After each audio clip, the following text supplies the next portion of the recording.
Hello everyone, Caren Glasser here, and welcome to this episode of The Passion Point. This is a show where we follow passionistas from all around the world who are following their passion, making a living, doing what they love.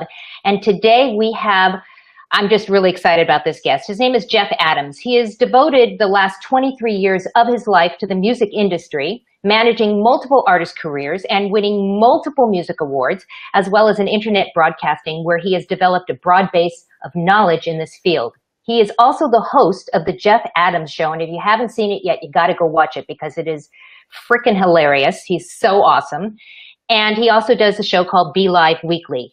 He's currently the Chief Happiness Officer of BeLive.tv, which is the platform we're using today to actually broadcast this show live. His vision for live streaming is geared to entertainment and bringing new innovative shows to the forefront. So without further ado, I bring in my special guest, Jeff Adams. How you doing, Jeff? Hello, how's it going?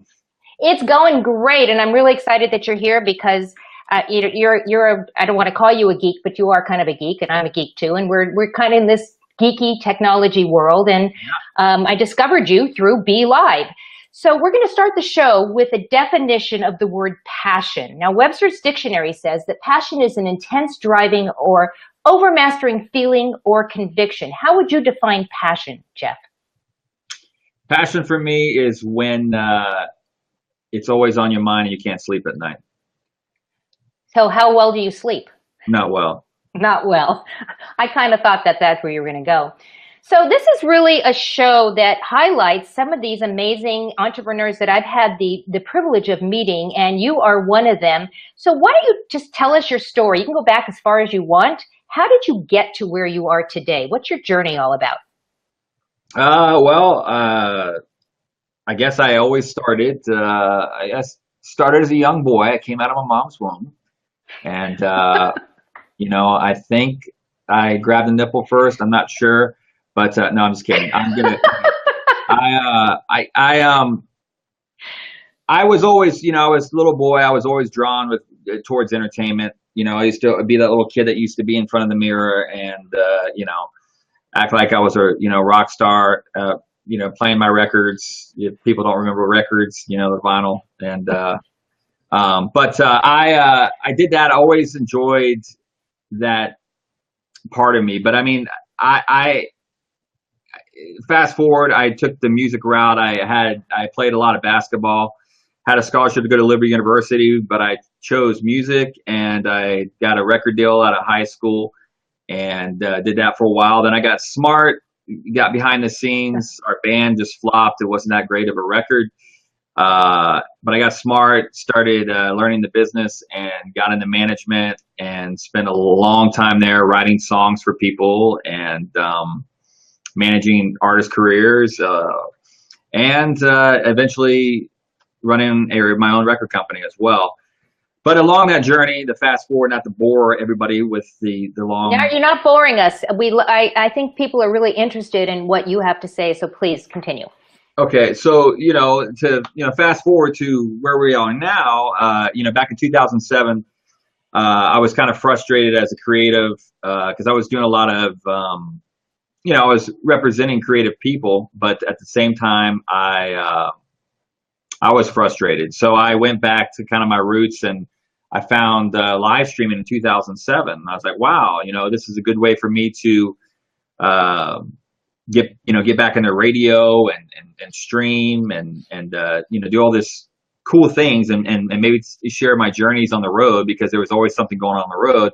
And I think it was an outlet for me, because if I went in the radio stations with the artists I represent, I think they got frustrated with me because you came from the entertainment industry, so you understand this. So when you do radio promotion stuff, there's like a list. There's certain things that DJs, they're told not to necessarily say, in an interview. That's something that needs to be kept quiet. So along that journey, I was really good because I would be in the studio with the DJs and the artists. And what I found was I kind of liked it, but I also liked when the DJs crossed the boundaries a little bit, because then I popped up on the mic and they like freaked out, like, what is their manager doing on the microphone? And I immediately shut them down. and I was quick witted. I go, oh, there's my quick wit, and and it made the artist comfortable. It was kind of awkward, but I said, man, I got to stop doing that. I was protecting my artists and the brands that I represented, but at the same time, it's like, man, I'm frustrated because I know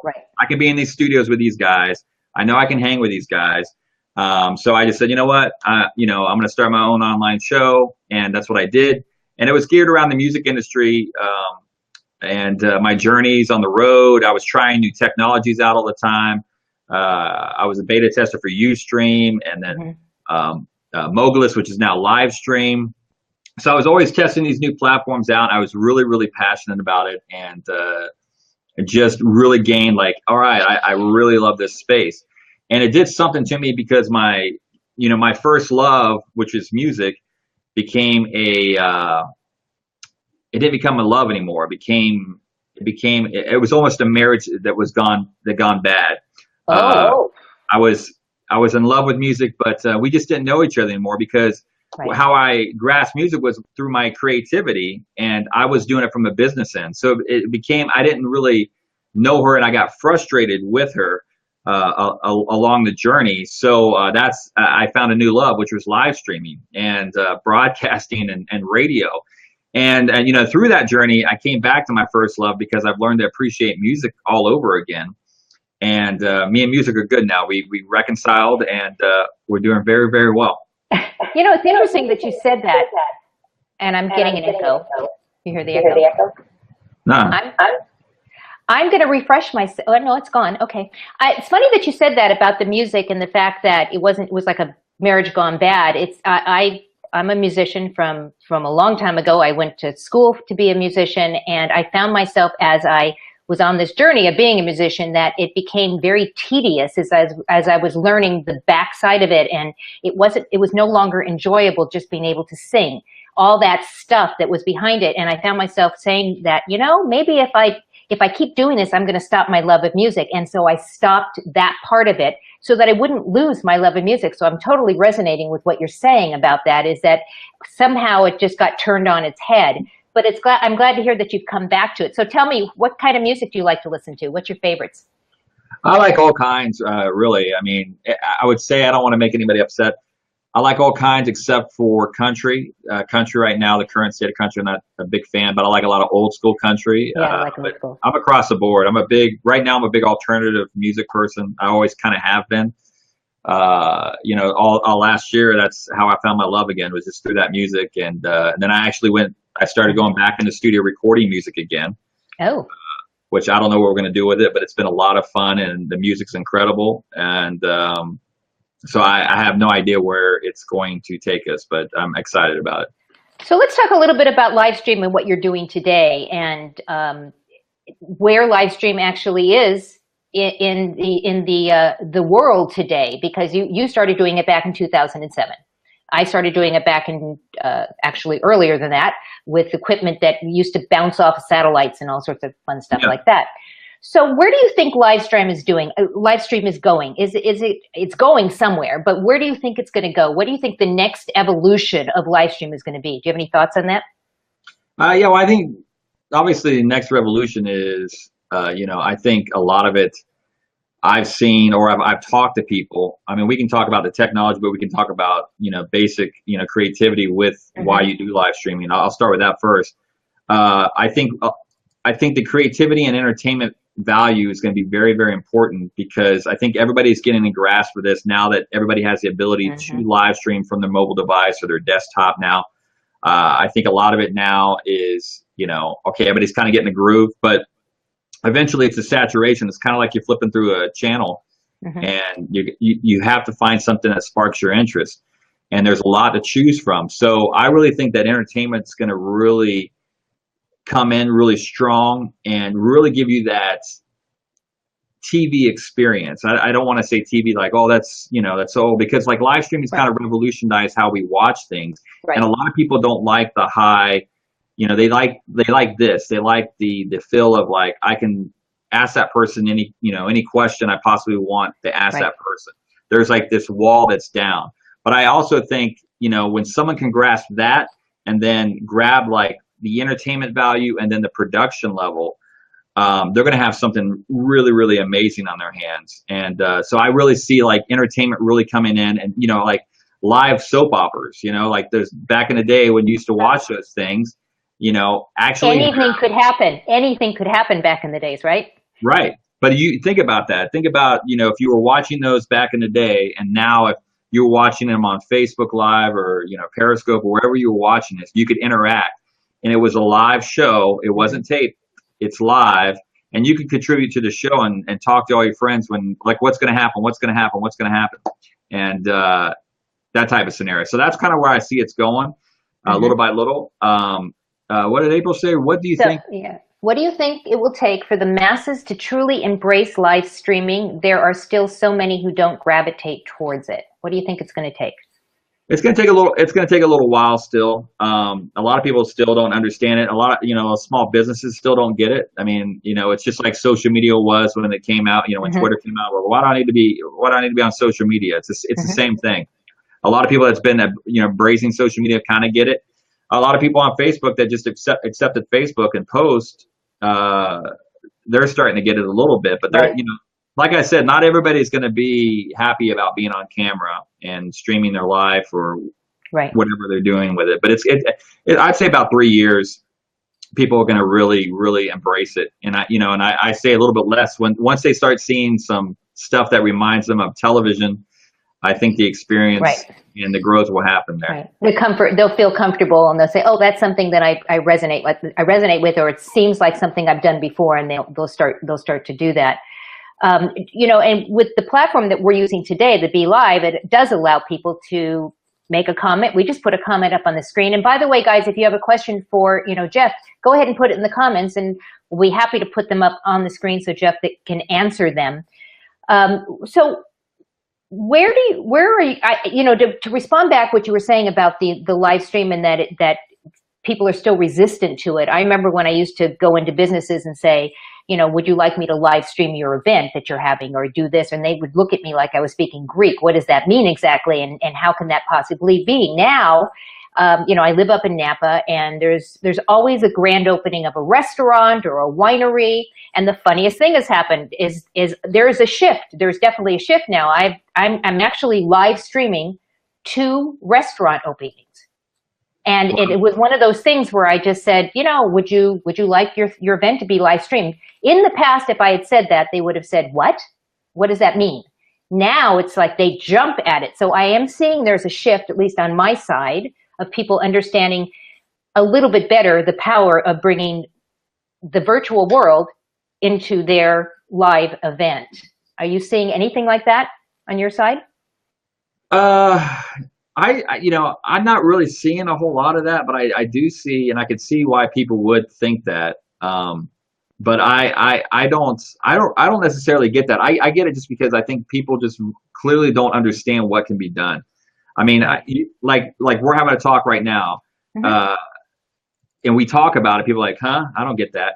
But it's almost like when I do BeLive Weekly, or Joel.com did a demonstration at BeLive. And when you actually show people what can be done with a live stream, then a light bulb goes on their head like, wait, I can do this? Yes, you can. And I think that's the biggest problem, because when you go in like a cold call sell, you go in there and go, hey, you want to let me live stream your event? We can do this, and this. You talk about it, and they don't really see like hands-on how it, if you don't give them a demonstration, they're going to go, I don't get this at all, Right, and I see that. I see what I'm going to do, or other people are going to do, is they go into doing these live streams on location. Is that just the first step? Because the next step is live streaming for the business themselves in front of their own computers continually, so that there is a relationship that is being formed. And you and I have talked about this. This is about relationship building. This is not, the two of us sitting here and getting ready to sell something, because that's not what this is about. This is about building relationships with our viewers. And I know you agree with that, right? Yeah, I agree with that to a certain extent. I think there's going to be people that in this community of live streaming, you're going to build great, long-lasting relationships with. Just because, I look at it when I used to play in bands. You used to play in bands too. When you were starting off, it was moral support. It was like, oh man, if someone played the club and we weren't booked, we'd go support that band and show up and do that. But I really see I see the what they call them tribes, the communities growing, but I think once it's kind of hard. I think we're going to see elevation of certain personalities that kind of elevate. Like I think Mario's doing that really well. Mario Armstrong, where he's kind of was always, he was on TV, but now he's got his own show. He's elevating. And I think once you get there, you're not going to be able to connect the way you want to connect with everybody anymore, because it's humanly impossible. And you have people, hi Cheryl, and you have people that help you do that, because there's no way you can respond to every message and tweet. And I understand. I'm doing my regular live shows every Wednesday, and we had over 181 comments come flying in almost all at one time. And I found myself saying, oh my gosh, how do celebrities do this? How do they actually go in there and comment on every single comment that comes in to get that engagement up? And they don't. And I think that for me is like one of those aha moments of there's a tipping point, right? There's an absolute tipping point where you can't do that anymore. So how do you keep that relationship going then? How would you respond to that? How do you maintain that relationship when you really can't have any of those personal touch points anymore because it's just not realistic? How do you keep the relationship? It's just like this. What I used to tell the artist, I mean, when I worked with them, I said, why are you not streaming? Why are you not in front of your camera, with your device, or back then with the desktop? Now you have it with your phones. Why are you not streaming your live? Because that's the best way you can connect with an audience and show them that you actually care, and you can go through and scroll. And that's the beauty of live streaming. It gives everybody the ability to feel like they can ask that person anything.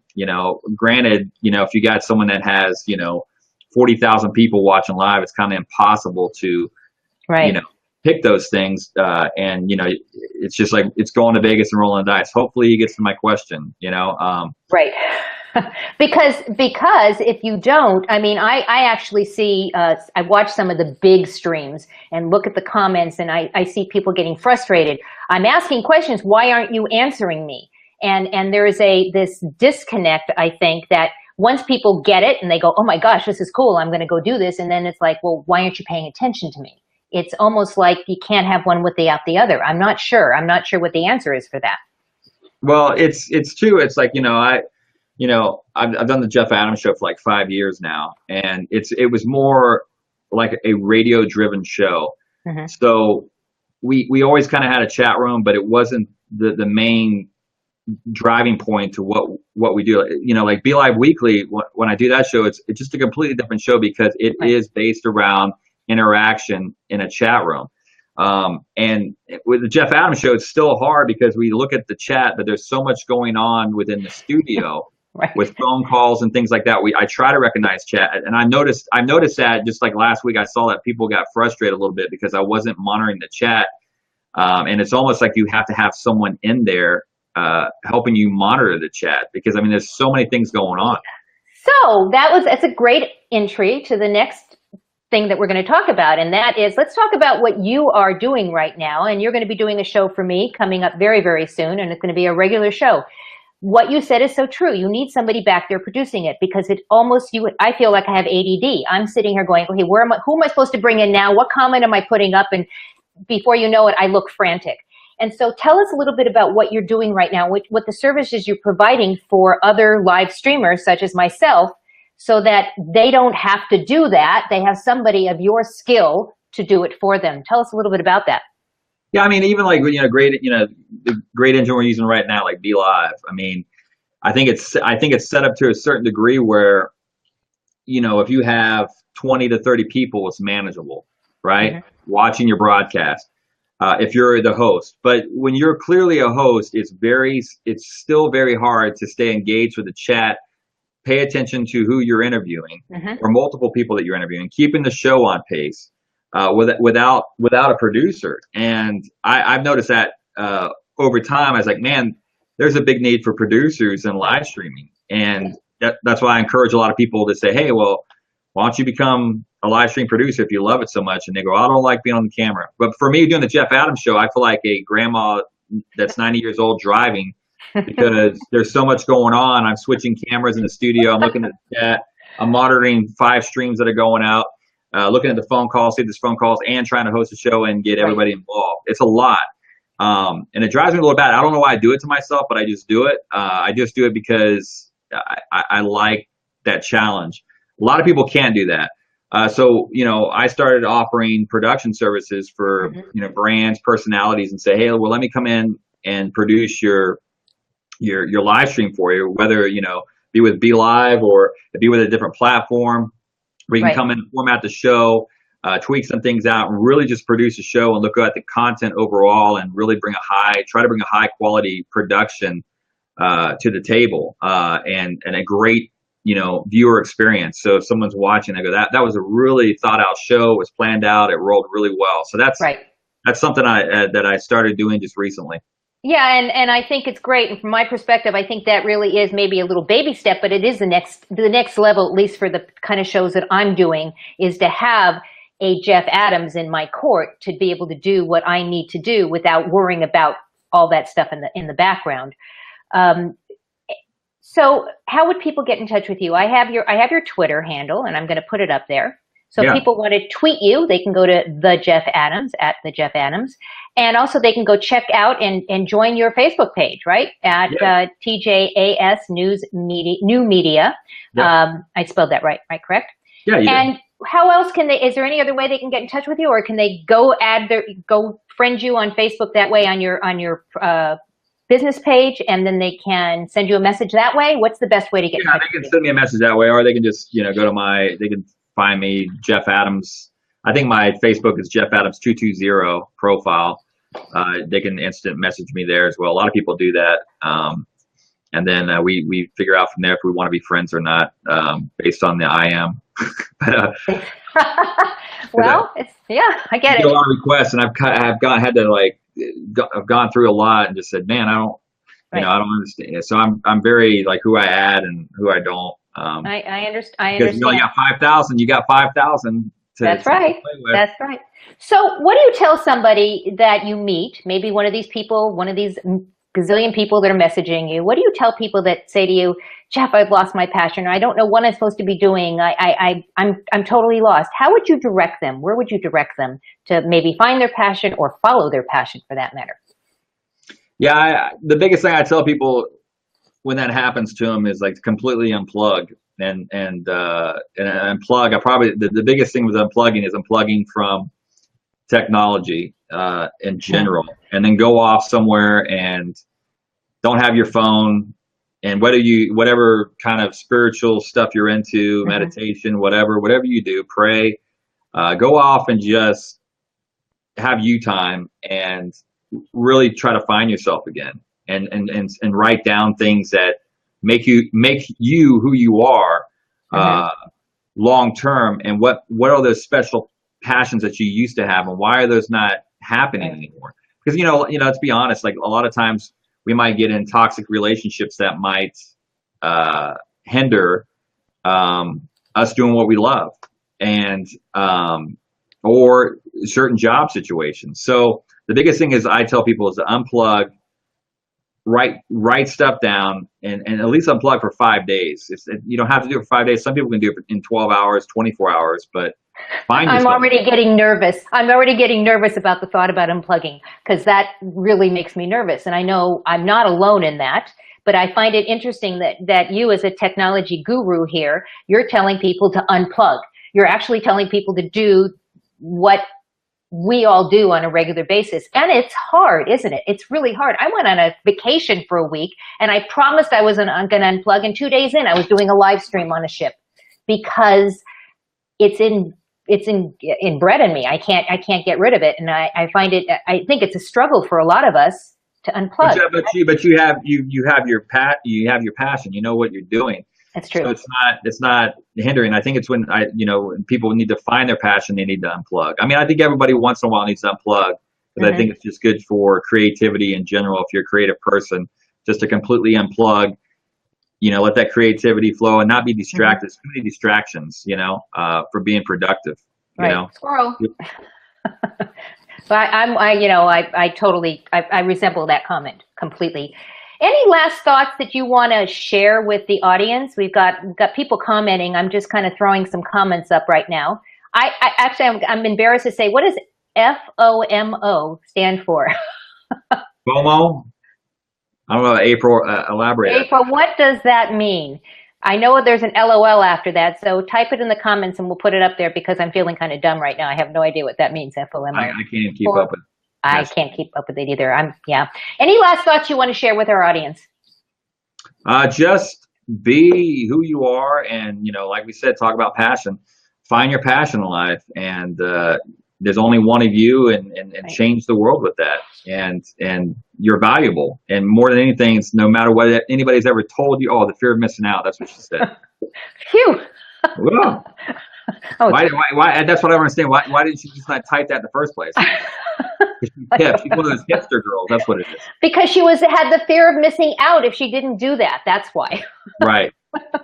So yeah, closing thoughts is just there's only one of you, and no matter what anybody has said to you in the past, you're special, and you can do great things Yes. because you were created to do great things, and never lose sight of that, and find what makes you tick and just go do it. Amen. Amen. Well, we want to thank our audience because we know that you have choices as how you're going to spend your time every single day. We're also very busy, and we want to thank you because you chose to spend it with us today. And for that, we are greatly appreciative. And so we hope to see you next time on the next episode of The Passion Point. See you later, everyone. Bye-bye, Jeff. Bye.